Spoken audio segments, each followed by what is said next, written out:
علی علی حق ہے، علی حق ہے، علی حق ہے، علی علی جدھر حق ہے ادھر مولا، جدھر حق ہے ادھر مولا، جدھر مولا ادھر حق ہے۔ پتہ نہیں بات پہنچ رہی ہے نہیں پہنچ رہی۔ عزیزان گرامی، تو ہم کئی مرتبہ قدرت الہی سے متعلق سمجھ نہیں پاتے اور ہم انکار کر دیتے ہیں۔ ابھی ہمیں پروردگار کی جو مخلوقات ہیں، فرشتے جنہوں نے عرش کو حاملین العرش، قرآن کی آیت ہے نا، حاملین العرش، یہ جتنے بھی چاروں طرف ستارے آپ کو نظر آ رہے ہیں، ان سب کے اوپر عرش ہے۔ کچھ ایسے فرشتے ہیں جنہوں نے عرش کو سنبھال رکھا ہے، عرش کو سنبھال رکھا، اور نہ کبھی کھانے کے لیے کہتے ہیں نہ پینے کے لیے، اسی حالت میں مسلسل کھڑے ہیں، نہ تھکتے ہیں، نہ عبادت سے رکتے ہیں، نہ کسی کام سے رکتے ہیں۔ جس کے فرشتے ایسے ہوں تو ان کا خالق کیسا ہوگا؟ پتہ نہیں بات پہنچ رہی ہے نہیں پہنچ رہی۔ تو وہ خالق ان فرشتوں کا خالق ہے نا۔ عزیزان گرامی، ایسے فرشتے ہیں کہ جو پلک نہیں جھپکتے، رکوع میں ہیں تو کئی ہزار سال سے رکوع میں ہیں، جو سجدے میں ہیں کئی ہزار سال سے سجدے میں ہیں۔ اور کئی لوگ کہتے ہیں کہ پروردگار نے ہمیں عبادت کے لیے خلق کیا، قرآن کی آیت ہے البتہ، لیکن اس طرح کی عبادت نہیں، کیونکہ فرشتے ہم سے زیادہ عبادت کر لیتے ہیں، عبادت معرفت کے ساتھ۔ کچھ ایسے انسان ہیں کہ جو اگر معرفت حاصل کر لیں تو فرشتے ان کے پیچھے آ کے نماز پڑھتے ہیں۔ یہ جو اتنی زیادہ، اگر آپ پڑھیں امام خمینی کی جو کتاب ہے اس میں فرماتے ہیں کہ ایسے ایسے لوگ ہیں دنیا میں، کائنات میں ایسے بھی ہیں، البتہ کم، کہ جب صف بناتے ہیں اپنی فجر کی نماز کے لیے تو ملائکہ اعزاز محسوس کرتے ہیں کہ ان کی صف میں آ جائے۔ عزیزان گرامی، تو ہمیں قدرت پروردگار سمجھ میں نہیں آئی۔ ان اللہ علی کل شیء قدیر۔ اب آئے ذرا ایک دو اور جلدی اس میں شبہات پیش کر دوں، پھر جوابات دوں گا۔ اگر اللہ ہر چیز پہ قدرت رکھتا ہے، جو کہ رکھتا ہے، ہمارا یہ عقیدہ ہے، تو پھر ایک مرتبہ افریقہ کے جنگل میں ایک آدمی بھوکا مر رہا ہے، اللہ اس کو منہ میں لقمہ کیوں نہیں دے دیتا، نوالا کیوں نہیں دے دیتا، کھانا کیوں نہیں دے دیتا؟ سوال ہے۔ ایک مرتبہ ایک بچہ بھیڑیے کے سامنے، ایک شیر کے سامنے پڑا ہے، بھیڑیا آگے بڑھتا ہے، بچے کو کھا لیتا ہے، خدا اس کے منہ پہ ہاتھ کیوں نہیں رکھتا؟ اگر اللہ ہر چیز پہ قدرت رکھتا ہے، پتہ نہیں توجہ ہے یا نہیں۔ ابھی جتنی بھی توحید کے خلاف کتابیں لکھی گئی نا، بڑے بڑے آپ جتنے بھی نام سن رہے ہیں، میں ان کی کتابوں کو دیکھ رہا تھا، بس اسی طرح کے شبہات ہیں، اس سے بڑا کوئی شبہ نہیں ہے۔ اگر یہ واضح ہو جائے تو ممکن ہی نہیں کہ کوئی ملحد ہو جائے، زندیق ہو جائے، ایتھیسٹ ہو جائے، خدا کا منکر ہو جائے، ممکن ہی نہیں ہے اگر چیزیں واضح ہو جائیں۔ عزیزان گرامی، اللہ نے کائنات میں ایک نظام بنایا ہے، وہ مداخلت نہیں کرتا۔ سوال یہ ہے کہ آیا مداخلت کرنے کی طاقت رکھتا ہے، قدرت رکھتا ہے؟ بے شک، لیکن مداخلت نہیں کرتا۔ کہاں کرتا ہے کہاں نہیں کرتا یہ وہی جانتا ہے، اس کے اختیار میں ہے اور اس کے ارادے میں ہے، اس کی مشیت میں ہے۔ کہاں پہ پروردگار بارش برسا دے، کہاں نہ برسائے، یہ اس کے اختیار میں ہے، اس کے ارادے میں ہے، اس کی مشیت میں ہے۔ اس نے ایک نظام بنایا ہے۔ یہ لازم نہیں کہ سارے دیکھنے والے سمجھ جائیں کہ اس بچے کو کیوں بچا لیا تھا، اس بچے کو کیوں نہیں بچایا۔ وہاں پہ بارش برس گئی، یہاں بارش نہیں برسی۔ توجہ ہو، اگر بہت سے لوگ پہنچ گئے ہیں۔ اللہ سبحانہ وتعالی، اسے کہتے ہیں انگلش میں کہتے ہیں ڈیوائن انٹرونشن، یعنی خداوند متعال مداخلت کر سکتا ہے یا نہیں؟ کر سکتا ہے، کرتا ہے۔ کہاں کرتا ہے کہاں نہیں کرتا یہ وہی جانتا۔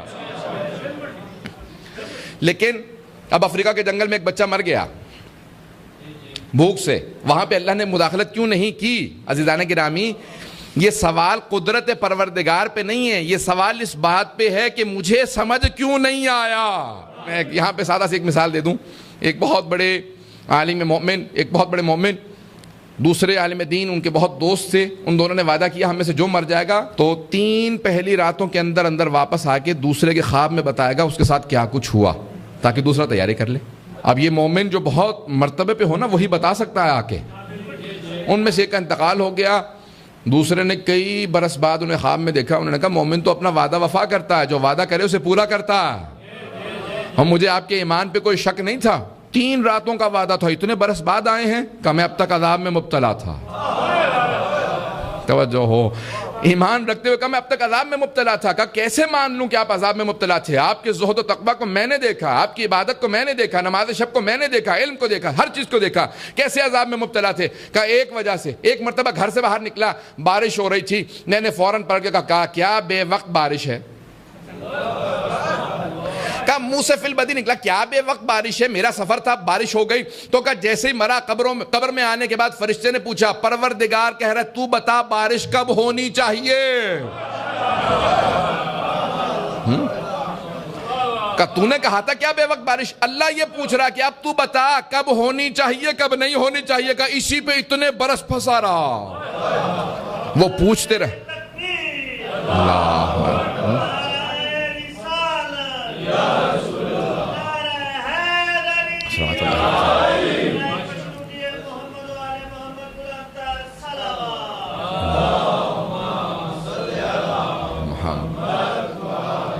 محمد. سب کی توجہ ہے میرے ساتھ؟ کہ وہ فرشتے بس یہی بار بار دہراتے رہے, پوچھتے رہے کہ خدا پوچھ رہا کہ تو بتا دے کب ہونی چاہیے بارش کب نہیں ہونی چاہیے. کہ اگر تو نہیں جانتا تو نے کہا کیسے؟ کہا ایک عام آدمی کہتا نا تو مجھے اتنا برا نہ لگتا, تو اتنا بڑا پڑھا لکھا عابد و زاہد عبادت گزار, تو مجھ سے کہہ رہا ہے کیا بے وقت بارش ہے؟ بعض اوقات ہم بہت بڑے بڑے دعوے کر جاتے ہیں, میں یہ ہوں میں وہ ہوں, اور ہوتے کچھ نہیں ہیں. اگر وہیں پہ حساب کتاب اسی مسئلے پہ ہو جائے, تو بہت کچھ ہے, ذرا حساب کتاب دے, تو بہت کچھ تھا نا, تو نے تو دنیا میں دعویٰ کیا تھا, تو بہت کچھ ہے. بعض دعوے مجھے اب تک استاد ایک آیت اللہ شیخ احمدی میان جی درس اخلاق دیا کرتے تھے, میں ان کے درس اخلاق میں جاتا تھا, قم میں بہت بڑا نام تھا. درس اخلاق دیتے تھے تو رلاتے بہت تھے, خود بھی روتے تھے بہت زیادہ. انتقال ہو گیا, خدا غریق رحمت کرے. تو اچھا ہوتا یہ ہے کہ ہمارے لائن میں آنے کے بعد جو زیادہ پڑھ جاتے ہیں نا, وہ کہتے ہیں میں مجتہد ہو گیا ہوں. کچھ کہتے ہیں ابھی تو مجتہد نہیں ہوا. یہ ایک اچھا ہمارے ہاں بڑا ایک وہ حوضے والا سمجھ سکتا ہے, آپ لوگ نہیں اس بات کو سمجھ سکتے. مجتہد ہو گئے یا نہیں ہوئے؟ تو مرحوم آیت اللہ احمدی میان جی کہتے تھے شب اول قبر پتہ چل جائے گا کون کون مجتہد تھا یا نہیں تھا. میں کچھ کہہ گیا. وہ کہتے تھے شب اول قبر 100 سال کی ضرورت ہی نہیں آئے گی, پہلی ہی رات میں پتہ چل جائے گا تمہارا مقام کیا تھا.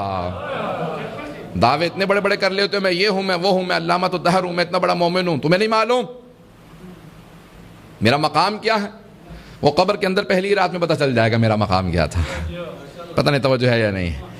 تو قدرت پروردگار پہ کبھی بھی اشکال نہ کریں, اعتراض نہ کریں, کبھی بھی ذہن میں شبہ نہ آنے دیں. قدرت پروردگار بہت وسیع ہے. عزیزان گرامی, اللہ کہتا ہے دیکھو میری قدرت کتنی وسیع ہے, لیکن میں اس سے زیادہ مہربان ہوں.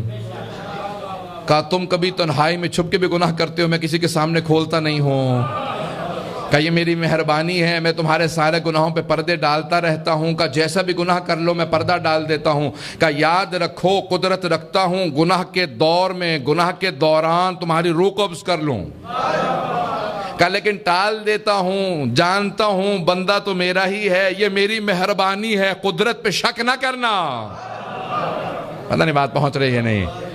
تو قدرت پروردگار جو ہے کبھی بھی اس پہ ذہن میں شبہ نہ آنے دیں, کبھی شک نہ آنے دیں. خداوند متعال بے انتہا قدیر ہے, اس کی قدرت کا انسان کو اندازہ نہیں. سب کی توجہ میرے جدھر حق ادھر مولا, جدھر حق ادھر مولا, جدھر مولا ادھر حق.